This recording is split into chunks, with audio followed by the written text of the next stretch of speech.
I raised my nephew as my own son because my sister didn't want him. Now her daughter is jealous of her brother because they're turbo poor. When I, 43F, was 18 and my sister, 47F, was 22, she became pregnant with my nephew, Luke. My sister and her then boyfriend, who is now her husband, didn't show any interest in Luke when he was born, so I took on the role of caring for him. I enlisted the help of my grandmother, who was a tremendous support and an angel, and she watched over him while I was in my last year of high school in exchange for me cleaning and cooking for her on the weekends. My parents weren't much help either. They would give me about $100 a month for Luke, and if you have a kid, then you know it's not much, so my grandmother and I were the only ones taking care of him. A year after I graduated from high school, I was kicked out with my nephew because my parents, sister, and her husband didn't want to deal with us anymore. My sister said she wished she had never given birth to him. I immediately went to my grandmother, and we visited a family law attorney. I obtained custody of him, and my sister and her husband signed their rights to me, so I will be calling Luke my son instead of my nephew.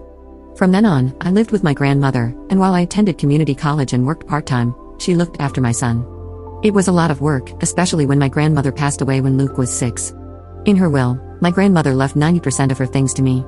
This event prompted my parents and sister to reach out to me under false pretenses to reconnect and meet my son. However, the reunion didn't last long, and I made it clear to them that they could either behave appropriately or never see us again. My dad chose to genuinely reconnect with my son and me, and now we're close. On the other hand, my mom and I don't talk much, but she treats Luke kindly. When Luke was 8, both my sister and I became pregnant. That's when my sister decided she wanted my son back, and started telling him that my husband and I wouldn't love him anymore once my, in her words, actual son arrived.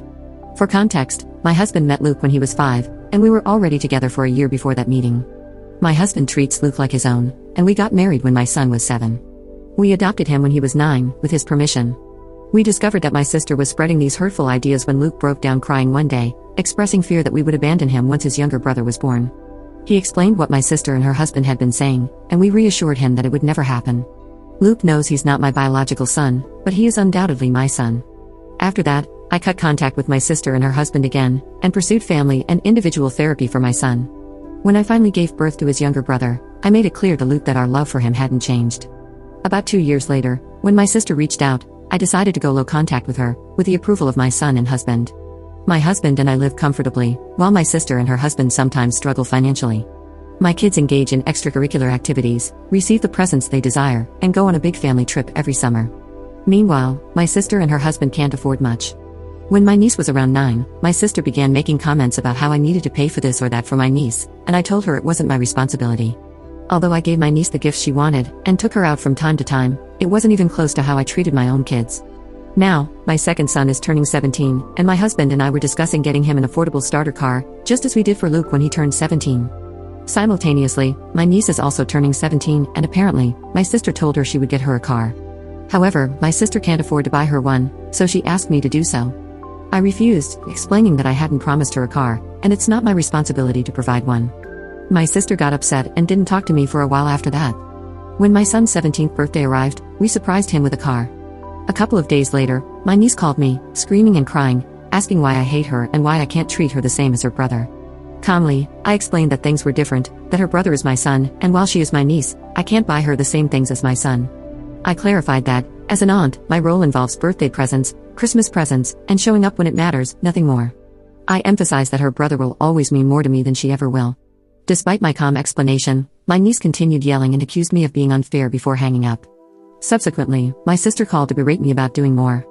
I pointed out that if she hadn't promised a car or my money to my niece, none of this would have happened. It's been a couple of days, and I'm receiving calls from some family and some of my sister's friends, calling me nasty names and some other things. I do feel a sense of guilt because my kids did grow up with more, and I suppose I could have helped more. So, am I the jerk for what I said to my niece? Update 1. To get some names in order, I will be addressing my niece as Emily, and my youngest son as Justin. 2 days after Emily's call, I decided to meet up with her. We decided to meet at a park that's a few minutes away from my home. When we met, Emily seemed normal but a little bit tired. I told her I didn't mean to hurt her in any way, but she needs to understand it's not my job because I'm not her parent. She said she understood that, but she was jealous that her brother and Justin got everything they wanted. I told her that first, Luke isn't her brother, but her cousin because of how things happened.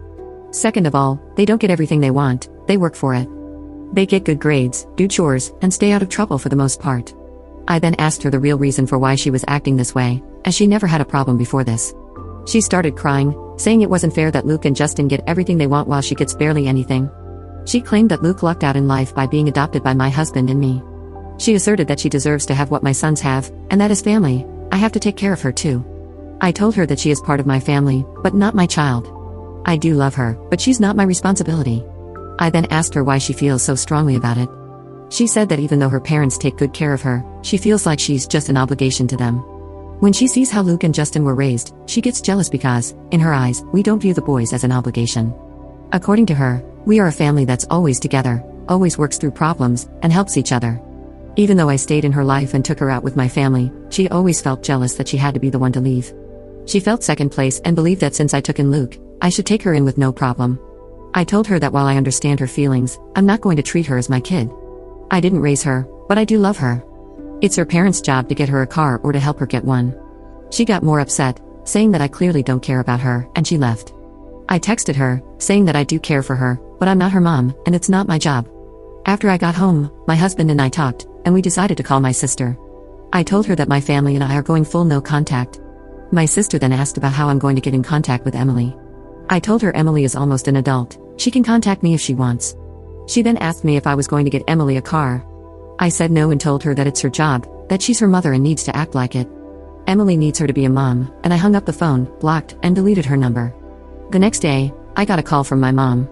She believes that I should give Emily some money for a car if I won't give her one. I told her I wasn't going to do that and hung up because all it's going to do is cause a fight. I then called Dad and explained everything, and he thinks I'm right. Later, my dad called, asking if he could come over on Wednesday. When he showed up, he was visibly upset. Mom gave a big chunk of money out of my parents' retirement fund to my sister. This has caused my parents to have a huge fight, which led my dad to pack a suitcase and stay in a motel for a bit.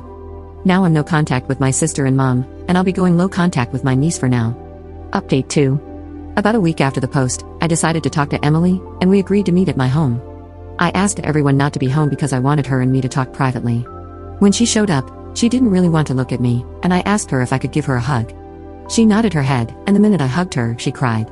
She said she was sorry for how she acted, and I told her she didn't need to apologize. I asked her about how her parents treat her again to understand more about what's going on.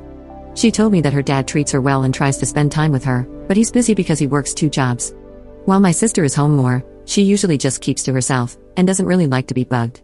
I then asked her if she feels like she's been neglected. She said no, just sometimes they don't have family time that much because her parents argue a lot, especially about money. Sometimes her mom does make her feel like an obligation, but she knows that they do love her. I brought up her referring to Luke as her brother, and asked if she truly felt that way about him. She explained that she sees him as a cousin but thought that if she played the brother card, I might feel inclined to help her. So I asked her if she knew how I ended up adopting Luke, and she confirmed that she knew, and that her dad had explained what happened. Apparently, my sister sugarcoated it, whereas her dad told her the blunt truth, the complete truth. I then asked her if she would like to spend a fun day out with me on Saturdays. She got excited and expressed that she would really like that.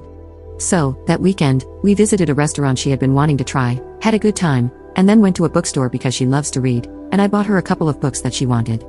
When Emily and I were supposed to have our second weekend out, I had to cancel because Justin ended up in the hospital. While at football practice, he got tackled, which knocked the wind out of him and caused a bad asthma attack. This happened on a Friday, and Justin stayed at the hospital until Sunday. Emily and I were supposed to go out on Saturday, and that morning I called her and told her I had to cancel.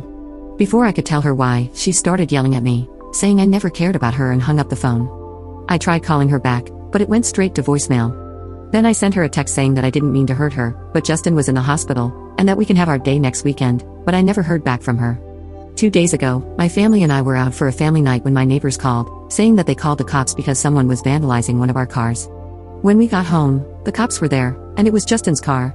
The car had scratches, little dents, paint, and there were 2 broken windows. My husband and I checked our security footage, and you could clearly see Emily and someone else vandalizing the car.